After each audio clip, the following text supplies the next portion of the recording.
do it. Well, the protagonist of my story is me, this woman, me, who's being chased by a snake in the grass and a shark, hidden dangers, looking for a chair or something safe to sit on. It's a cloud chair, like a future chair, you know. Unrelated to this in my story, to this monster guy who's being chased by the green fuzzballs. And wants to be more like the red fuzzball. So I feel like in my mind, if he touches the red one, he's going to turn red, you know, so he doesn't have to relate to all his past. So his future is being red. Her future is safety. Yeah, as you think about all this and then keep going with the rest of it too. Yeah, and this mountaintop, I think this is the future that, I'm not sure that this relates to my story with either of these two people. But I'm a really big fan of this one, with the dog looking for his way, looking out the window, seeing a reflection of himself. So he already has all the answers. Kind of like the end of Kung Fu Panda, where you know, hopefully you guys have seen that as a movie. But it's all within yourself, you know. So you have the power to do it yourself. Spoiler alert. Yeah. That's good.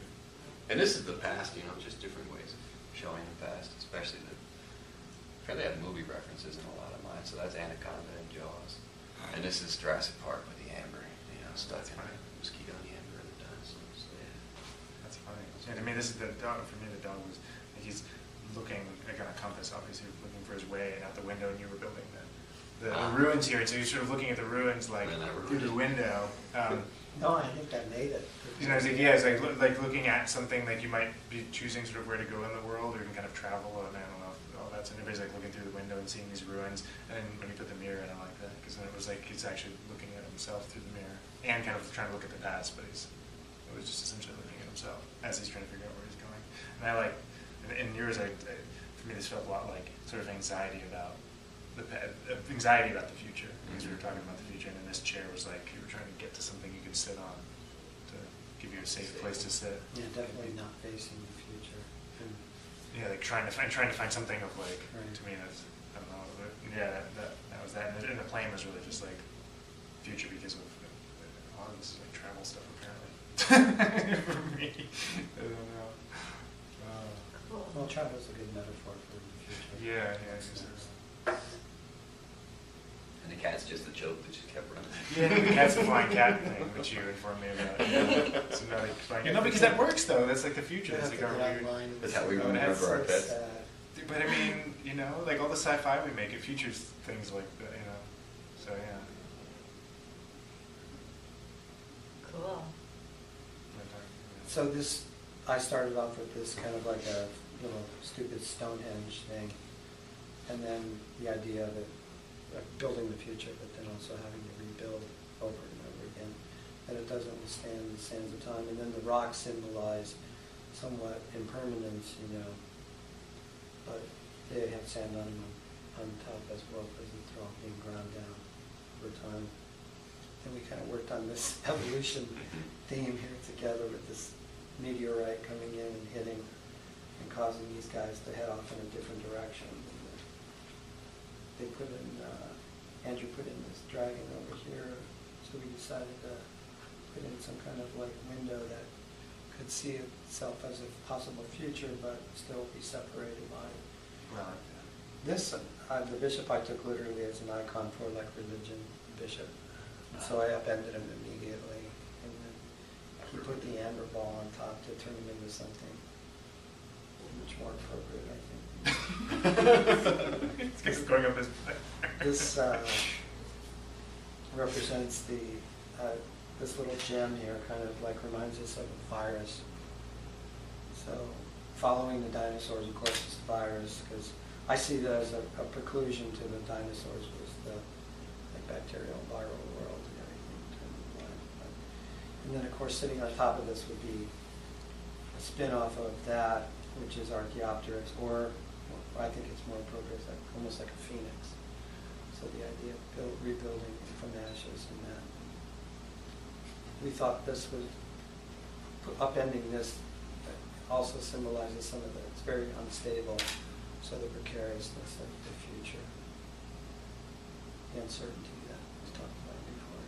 I love the plane, and I didn't interact that much with the things on that end because we sat. But the cat was certainly Oh, Yeah. we talked about the cat, but definitely the uncertainty of, flying, causes a lot of anxiety in individuals, dying in a plane, or those kinds of things. But it's also another repeated travel metaphor. So I think we glommed on more about your word future, your first question, than necessarily what's next. But Yeah, it worked. I think it worked. It's really good. It's doing great. It's very cool. So we get all 100 points for that. A+. Gold stars. Yeah, I should have put that in my IRB. Complaining about death, it makes the cat even more appropriate. You Really? did. Oh, that's right. And it's flying now. Yeah, too. that's right. That's great. So you die in a plane, and then like your relatives get to bring you back as a little. If there's flying enough version. left of you. If there's enough left of you. At least an appendage or something. Yeah. Fly Well, it could be around one of the those water landings, and they could then it'd be, Fly around the Preserved. backyard. yeah, relatively well preserved once you get all the bloating. Yeah, it would either be reserved in the front room or then be donated to Body Works or something like Nice. Taking a very dark turn. It's that. so I didn't cool. know this was a compass at first. It's like a little I like toy, that. yeah, Okay, that's great. Okay, can you tell me more about this space? I didn't really follow that, right? Oh, that was just kind of wanted, I think, to use more pieces. And, We thought that character was kind of an outside. outsider. Yeah. Would you say barred from participation? Yeah, he's Yeah. barred. He just doesn't fit in. Like he's not a real dinosaur, He's kind of He imaginary. looks so like he's trying to. I thought he's misunderstood, and he wants to be part of all this, but there's this in his way. Then we also know, I'm sorry, Tom. Tom had the metaphor of putting the tribbles back in that he had two green ones, but there was the unobtainable red on the other side.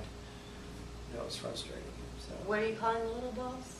he Tribbles. Tribbles from the Star Trek episode. Okay. Trouble with I mean, they were just Tribbles. sort of piled there, and so. There was a lot of them, and they were kind They of look just annoying. like, and they look just like that. Cool. So does the tribble represent anything? I'm sorry, I'm not No, I mean, up represent on anything. Star no, Wars. it's the equivalent of like a rabbit that multiplies like crazy and overloads everything with multiplying. Oh. So the gimmick is that these things just keep multiplying, but they're cute little fuzzy balls. And they just are everywhere. You just have too many of them, and they open up the closet and they're pouring out. Okay. Yeah. Hmm. So I don't know if it means anything in this So the context. metaphor could be twisted to the idea of you've obtained some, but you desire another. And He's it's got two. desired because it's different. Yeah, you always want what you can. So, but Grass he's, is green. but he's kind of exactly. In this case, it's redder. And they're kind of stabbing at that with the tribbles in Yeah. the episode, but it's a desire thing. Everyone has to have one. Cool, this is great. Is there anything about the topic what's next that hasn't been talked about, that you feel strongly about, that you'd like to bring up now?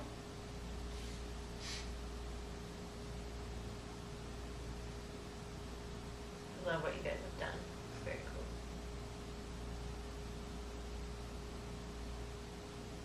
Yeah, nothing I can think of that isn't just specifics about something I know is heading in a certain direction. Like everything I think of seems like technophilia or whatever. Sort of like, oh, it's going to be terrific when we can do this medical, like specific things, not. It's all sort of unknown. I mean, I think we've got more at because what's really nice is we don't know, right? We can sort of assume the natural progression of some of the specific elements in our life, but generally speaking, we can't know it is. It does come down to this. That's my. I think that, you think of the metaphors and you think of like when I mentioned to the end of time, the idea of past history and everything. If you think of the future history, the sun's going to nova and we may not be here, and so what's the point? We get into like Woody Allen's character as a child in Annie Hall. Well, what's the purpose then? Why should we do? Which I think is a really tough question for everyone to say. How do we get beyond that? If you know, it's like Sappho's once said, we're tortured by fears of oblivion. Well, how do we come to grips with that? How do we just make that okay and get on? And I think part of it is by reinventing who we are and how we see the future. And if you say, well, we fear the future, we don't understand the future, the question is, well, what's the solution? planning it, but it could be over planning it and making it really boring. That's You know, true. but there's not much change in the future. But, you know, I think it's just the general premise that we can make it better. What does that mean? How do we sell better to past or oncoming generations, you know, generation after generation? We know what is best, and I think there's many things that happen in life, like we can think of the economic situation today and say, are we really passing something better on to our children? And also, in a way, our children, like in the 60s and currently, I'm thinking of my kids, that, you know, I don't buy your view. And yet generations sometimes think, well, you have to expect that you do. And I don't know if they do. I mean, I think that should be an option. And I think that's where the reinvention, you know, bring it down and rebuild it and start over to, you know. And then each generation takes what they like and keeps it. That becomes a value and a convention, but that's fine. That's their option to do that. But then they can also throw away a lot of that stuff and say, we're not going to do that anymore. Yeah, I think that it's not about having certainty about what's coming, because you can't. I mean, too much planning gives you, well, and sometimes it gives you really atrocious systems like Nazi Germany or something. Right? Where Exactly. You're trying to make everything so structured, it becomes this horrible nightmare experiment in what you can't possibly achieve. That's a great point. And the only thing that could maybe go in here would be like somebody surfing. Right. like you're always tumbling in this wave of society changing, and some things are going down and some things are going up. That's like you were saying. Yeah. Like right now, the economics are going down, well, other things might be going up, but it's not like all in one direction up. So every generation just kind of has to Yeah, remember. that's a very interesting analogy, because it's a very the damage that's been done by a lot of governments and societies has been driven from top-down problems. And that becomes a difficult thing because it doesn't acknowledge the unique perspective of each individual. At the changing conditions You know, on the ground. which is something that I see and really feel strongly in. And if I could consider myself a patriotic person, it's things like e pluribus unum, from many one, and not from many to some glob-dom group that then determines what the many will do. You know, like Nazism or communism, the idea that, you know, Stalin, one person has a view and you're going to impose that on everyone else. And it doesn't work, and we know that.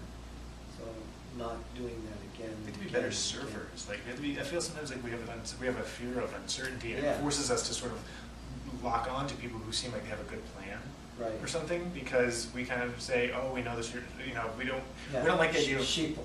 Yeah, well, and there's like this whole thing, because I'm studying right now about using evolutionary techniques, using adaptive techniques to do like serious kind of engineering problems, like developing weird nozzle heads and stuff, and having to embrace that the big struggle is for companies to embrace the idea that all the experts that they think they can hire can't maybe solve certain problems unless they are willing to sort of like embrace these create chaos strategies, like the admission that, well, we don't know, and so let's involve random processes and stuff. And that to me seems like a similar kind of like a problem we have as a society, to say, oh, but maybe politicians don't have to go into office going like, I know how to fix every single little thing, and we expect them to sort of say that, instead of them going into office saying, I don't really know, but I'm going to try turning some knobs, and then we're going to watch the things, and I'm going to tell you realistically what's happening, and then we'll decide. I mean, nobody's going in for that. So it's interesting, you know, it's interesting when you think of it, if you think of it as a design issue, it gets back to concepts of the Tao, so like the Virgin Block, it can be anything. So that's that thought about blue sky, you know. And so you automatically diverge to every possibility by that symbol. And then the other Taoist analogy is you know, it's the clay jar, it's the jar itself that gives it its advantage, but the purpose is the space inside it. So it's the emptiness inside it, or the emptiness of the hub where the spokes converge that give it, and it's not determined, and that's really important kind of thing to do. So not coming in with, you know, because as you start to select, you start to narrow, you know, stuff. And then, you know, it's in the arts, it's always a difficult thing that if you impose a target and say, well, we're going to design something for this purpose, then it automatically, you start to classify and start to think of things, you know. And I think that gets back into, well, can we go backwards, though, at times? and look at that and say, well, it didn't work for this situation, so, let's back up the car and drive in a different direction kind of thing. So, Cool. Good work, guys. Do you have any final little comments, Tom, or are you good? I'm good. I want this guy. it was fun. That was Excellent. Okay, I have, wait, what did you say? He's getting what he's He looking moved for. the thing. Got the top. Ah. Oh, you get the chair. This is the good It's future. the stability of the chair there. But the cloud chased me. Oh, that's awesome. Yeah. Yeah. That's great. There's Beautiful. the I didn't take any notes. It's been resolved now. The That's okay. anticipations have been resolved. I figured everything out.